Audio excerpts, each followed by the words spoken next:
Good morning plus two class. बेटे हम हमारा चैप्टर जो विचारक, विश्वास और इमारतें चल रहा है, इसका आगे का पार्ट करेंगे। हमने इससे पहले किया लौकिक सुखों से आगे महावीर का संदेश।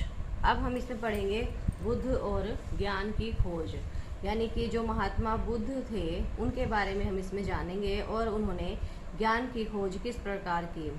अब इसमें हम ये पढ़ेंगे कि महात्मा बुद्ध जो थे उनका प्रारंभिक जीवन कैसा था, स्टार्टिंग में किस प्रकार उन्होंने अपना जीवन यापन किया था। अब जो महात्मा बुद्ध थे उनके जीवन से संबंधित कई लेख लिखे गए हैं और जो लेख लिखे गए हैं वो लगभग 100 उनके जीवन के 100 वर्ष के बाद लिखे गए हैं, लगभग 100 वर्षों के बाद। और इनमें इस महान जो धर्म उपदेशक थे ये महात्मा बुद्ध, इनकी याद को बनाए रखने की कोशिश की गई थी। अब हम जानेंगे कि इनका परिवार कैसा था, किस प्रकार के परिवार से ये संबंध रखते थे। अब इन परिवार परंपराओं के अनुसार जो ये हमें ग्रंथ मिले हैं उससे हमें ये पता चलता है कि जो महात्मा बुद्ध थे वो एक संपन्न परिवार से संबंध रखते थे और इनका बचपन का नाम सिद्धार्थ था और ये शाक्य कबीले के सरदार के बेटे थे, यानी कि बहुत अमीर परिवार से ये संबंध रखते थे, बहुत ही प्रतिष्ठित परिवार था ये। और इनका बचपन का नाम याद रखिए बेटे आप, कि सिद्धार्थ था इनका बचपन का नाम। और ये जो जीवन के यथार्थ हैं, यथार्थ का मतलब जो रियलिटी है उसे बहुत ही दूर रहते थे, यानी कि उन्हें नहीं पता था कि जो ये संसार है क्या नहीं है। ये एक महल में रहते थे क्योंकि ये एक बड़े संपन्न परिवार से संबंध रखते थे और महल में 4 दीवारी के अंदर उन्हें सारे सुख प्राप्त थे। एक दिन उन्होंने अपने एक सैनिक से कहा कि मुझे गांव का घूमने जाना है, शहर घूमने जाना है। तो जब वो शहर घूमने गए तो उन्होंने देखा कि जो ये संसार है इसमें सभी लोग किसी ना किसी प्रकार से दुखी हैं। और एक वहाँ पर उन्होंने एक वृद्ध बूढ़े व्यक्ति को देखा जो वो बीमार थे और एक लाश को देखा जिसको देखकर उन्हें बहुत ही गहरा सदमा पहुँचा। और उस समय उनको ये अनुभूति हुई, ये एहसास हुआ कि जो मानव शरीर है वो अक्षय और अंत उसका निश्चित है, यानी कि वो शरीर जो है वो बीमार भी होगा और उसका अंत भी निश्चित है। और उन्होंने एक रास्ते में क्या देखा कि एक सन्यासी को देखा जिसने अपना घर बार त्याग दिया था और उसने मानो बुढ़ापा, बीमारी और मृत्यु से उसे किसी प्रकार की कोई परेशानी नहीं थी और उसने शांति प्राप्त कर ली थी। तो जो महात्मा बुद्ध थे वो इसको सन्यासी को देखकर काफ़ी प्रभावित हुए और उन्होंने भी ये मन में विश्वास कर लिया कि जो इस प्रकार के लोग होते हैं उन्हें ही जीवन में वास्तविक शांति मिलती है। और इस बात से प्रभावित होकर उन्होंने निश्चय किया कि वे भी संन्यास का रास्ता अपनाएंगे। और थोड़े समय के बाद उन्होंने महल छोड़ दिया और सत्य की खोज के लिए निकल गए। इस प्रकार जो महात्मा बुद्ध थे सत्य की खोज के लिए निकल गए और बहुत सारे लोग इनके अनुयायी बनते चले गए। जिस प्रकार उन्होंने अपने उपदेश दिए, उपदेश के द्वारा उन्होंने लोगों को बहुत सारी शिक्षाएं दी। और जो साधना उन्होंने की, साधना का मतलब कि उन्होंने जो पूजा पाठ की उसमें उन्होंने कई मार्गों की खोज की कि किसके द्वारा हम वास्तविक शांति को प्राप्त कर सकते हैं। अब हैं बुद्ध की शिक्षाएं। बुद्ध जो थे वो क्या क्या कहते थे लोगों को, किस प्रकार की शिक्षाएं देते थे। जो महात्मा बुद्ध थे इनकी शिक्षाएं जो हैं वो सुत्त पिटक में दी गई हैं और सुत्त पिटक में दी गई कहानियों के आधार पर ही इनको पुनर्निर्मित किया गया है इनकी शिक्षाओं को। जैसे कुछ कहानियाँ जो हैं वो उनकी अलौकिक शक्तियों का वर्णन है और कुछ कहानियाँ क्या दिखाती हैं कि अलौकिक शक्तियों की बजाय बुद्ध ने लोगों को विवेक और तर्क के आधार पर समझाने का प्रयास किया। यानी कि क्या समझा रहे हैं वो कि लोगों को अपनी बुद्धि से और लॉजिकल तरीके से काम करना चाहिए। जैसे कि एक उदाहरण भी हमें दिया गया है कि एक मरा हुआ बच्चे की माँ शोक मगन, वो काफ़ी पीड़ित थी, दुखी थी, और उन्होंने बच्चे को जीवित करने के बजाय उस महिला को मृत्यु के अवश्यंभावी होने की बात समझाई। मतलब कि उन्होंने कहा कि मृत्यु तो होनी ही है और ये बिल्कुल ज़रूरी है। इस बात को उन्होंने समझाया उस महिला को जिसके पुत्र की डेथ हो गई थी। तो ये कथाएं आम जनता की भाषा में ही लिखी गई थी ताकि जो आम लोग हैं इनको आसानी से समझ सकें। और उन्होंने कहा कि जो महात्मा बुद्ध थे उनकी शिक्षाओं के अनुसार जो ये संसार है ये नित्य नहीं है। नित्य का मतलब क्या है? लगातार चलता रहता है और ये बदलता रहता है, और यह आत्मा विहीन है क्योंकि यहाँ कुछ भी स्थायी रूप से तो है नहीं। और जो अक्षण भंगुर दुनिया में दुख मनुष्य के जीवन का अंतर्निहित तत्व है, यानी कि दुख तो मनुष्य के जीवन में आएगा ही आएगा।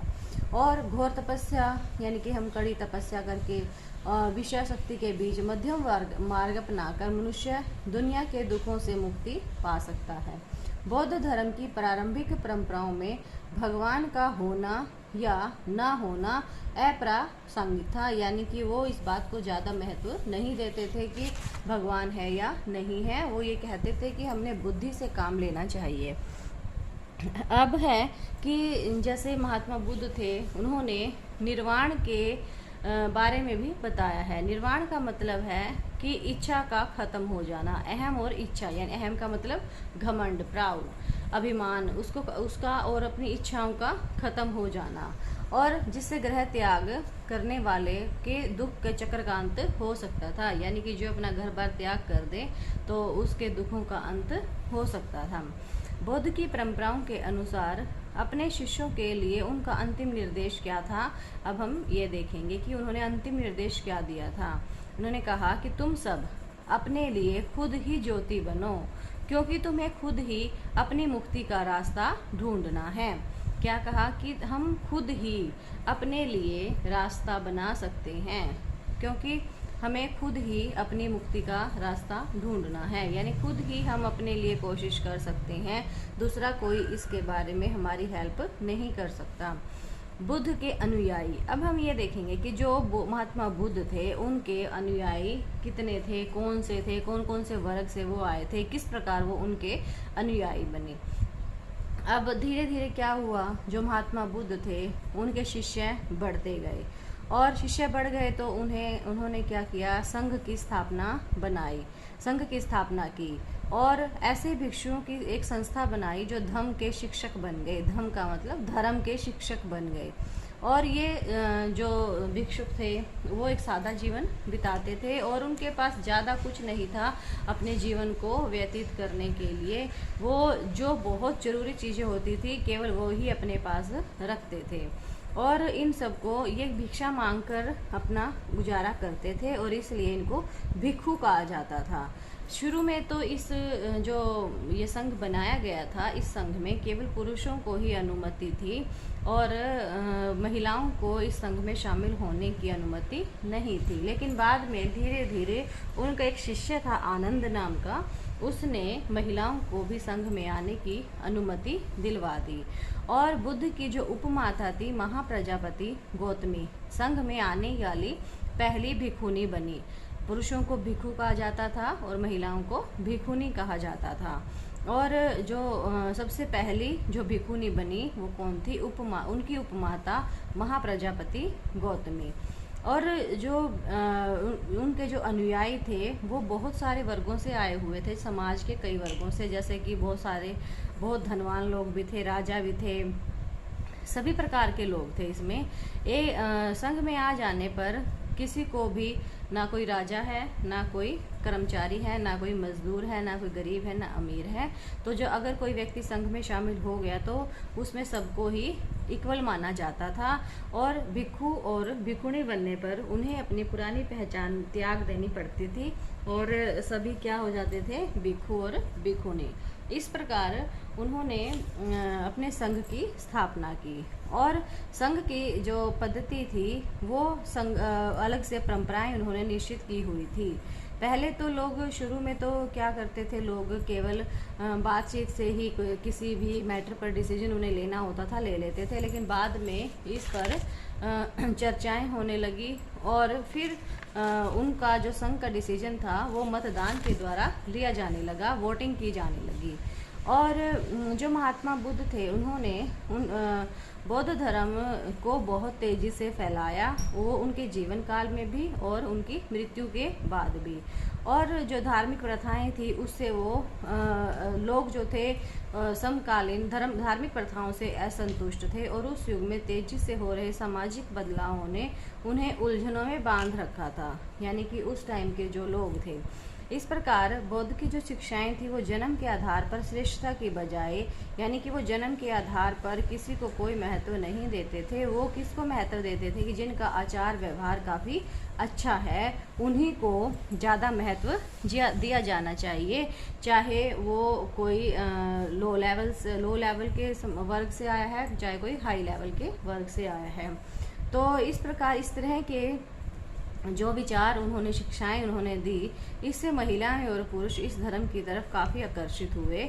खुद से छोटे और कमज़ोर लोगों की तरफ मित्रता और करुणा के भाव को महत्व देने के आदर्श काफ़ी लोगों को भाए कि हम अपने से छोटे और जो वीक लोग हैं उनको करुणा के भाव से, दया के भाव से देखें। तो बेटे आज आप यहाँ तक करोगे, इसको समझोगे और इसके जो इम्पोर्टेंट पॉइंट्स हैं वो अपनी नोटबुक में भी राइट करोगे। Thank you.